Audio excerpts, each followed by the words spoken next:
आप सभी को शलोम बशम यशुआ मशीयाह। मेरा नाम शाह सलोइस है और मैं एक बार फिर से ज़रा सोचिए कि प्रोग्राम में आपके साथ हाजिर हूँ। मेरी एक छोटी सी सीरीज़ है जो कि मैंने स्टार्ट किया, जो कि जिसमें मैं आपको कलाम मुक़द्दस में से आयात देती हूँ, ताकि आप जो है वो उनको मेरी तरह जो है वो थोड़ा सा सोच सकें, ज़हन पर जोर दे सकें कि आखिर इसका क्या जवाब हो सकता है। मेरे से जो है अक्सर सवाल किया जाता है कि आप जो है आप यहूदियों की तालीम यानी कि तालमूद से और उनकी जो जो यहूदियों की तालीम है उससे जो है वो बहुत ज़्यादा कलाम की बातों को एक्सप्लेन करने की करती हैं। सो वो जो तालीम जो है वो कलाम के मुताबिक जो है वो नहीं है। ये आप सोच सकते हैं, मैं नहीं। अम, मेरे साथ जो है अगर आप आज जो है ज़रा सोचिए, में जो है लूका की इंजील उसके 24वें बाब की मैं 44वीं आयत से पढ़ने लगी हूँ।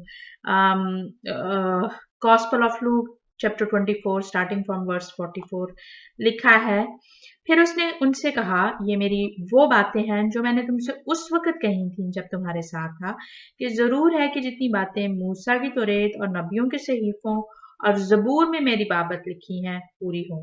फिर उसने उनका जहन खोला ताकि किताब मुकद्दस को समझें और उनसे कहा, यूं लिखा है कि मसीह दुख उठाएगा और तीसरे दिन मुर्दों में से जी उठेगा और यरूशलेम से शुरू करके सब कौमों में तौबा और गुनाह की माफी की मुनादी उसके नाम से की जाएगी।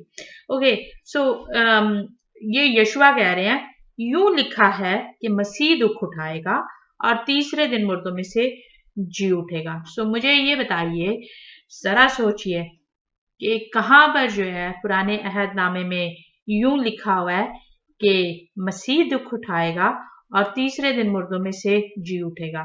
बहुत से लोग जो हैं वो होसेया का जो छठा बाब है उसकी आयत को कोट करते हैं। मेरे साथ जो है यहाँ पर जो है देखिए, यहाँ पर जो है वो यूं लिखा हुआ है। छठे बाब की पहली और दूसरी आयत को पढ़ने लगी हूँ। होसेया चैप्टर 6 वर्स 1 and 2। आओ हम खुदाबंद की तरफ रजू करें, क्योंकि उसी ने फाड़ा है और वही हमको शफा बख्शेगा। उसी ने मारा है और वही हमारी मरहम पट्टी करेगा। वो 2 रोज के बाद हमको हयात ताजा बख्शेगा और तीसरे रोज उठा खड़ा करेगा और हम उसके हुजूर जिंदगी बसर करेंगे। यहाँ पर जो है वो मुझे लिखा नहीं नजर आ रहा कि जैसे मसीहा ने कहा है कि यूं लिखा है कि मसीह दुख उठाएगा और तीसरे दिन मुर्दों में से जी उठेगा। आखिर कहाँ पर लिखा हुआ है? मेरा काम नहीं है, आप सोचिए, क्योंकि मुझे रबियों की तशरीह से कोई प्रॉब्लम नहीं है। मैं जानती हूँ कि वो कलाम मुकद्दस, अबरानी कलाम मुकद्दस की तशरीह जो है वो किस तरह से करते हैं, उसकी बेसिस क्या है और वो मेरे लिए जो है वो क्यों अहमियत रखती हैं। आप सभी को शलोम बशम यशुआ मसीह।